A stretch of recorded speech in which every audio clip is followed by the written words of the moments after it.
हे विद्येचे माहेरघर असल्यामुळे पुण्यामध्ये महाराष्ट्राच्या कानाकोपऱ्यातून विद्यार्थिनी शिक्षणासाठी येतात। कायम पुण्याने एक सुरक्षितेची वेगळी ओळख महाराष्ट्रामध्ये दिलेली आहे। यामध्ये कालच्या स्वारगेटच्या घटनेने खरंच मनाला वेदना होतात।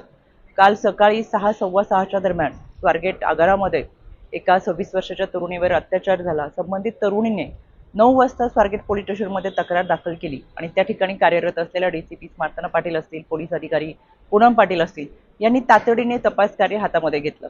याच्यामध्ये त्या भागातील सगळे सीसीटीव्ही फुटेजचे कॅमेरे चेक करून त्या संबंधित तरुणीने आरोपीची सांगितलेली ओळख आणि त्या अनुषंगाने तयार केलेले स्केचेस असतील, फोटोज असतील, या अनुषंगाने पोलिसांची 8 पथकं ही कालपासूनच ग्रामीण शहरी भागामध्ये रवाना करण्यात आलेली आहेत।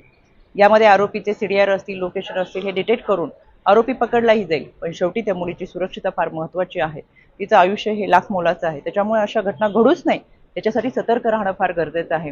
मी सातत्याने पोलिसांच्या संपर्कामध्ये आहे। याच्यामध्ये स्वारगेट पोलीस स्टेशनचं पेट्रोलिंग ही उत्तम पद्धतीने चालू असताना या रहदारीच्या भागामध्ये अशा पद्धतीची घटना घडणं हे दुर्दैवी आहे। या घटनेचे सीसीटीव्ही फुटेज पाहिल्यानंतर लक्षात येतं संबंधित तरुणी ही आरोपीशी बऱ्याच वेळ बोलताना दिसतीये।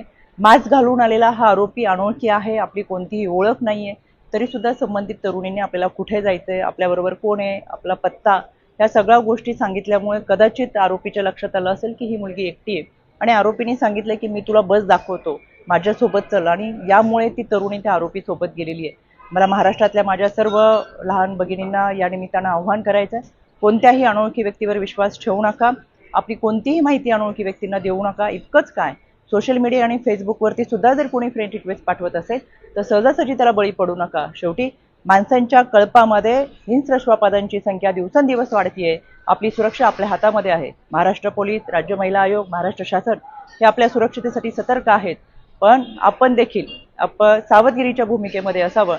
अनोळखी व्यक्तींवरती विश्वास ठेवू नका।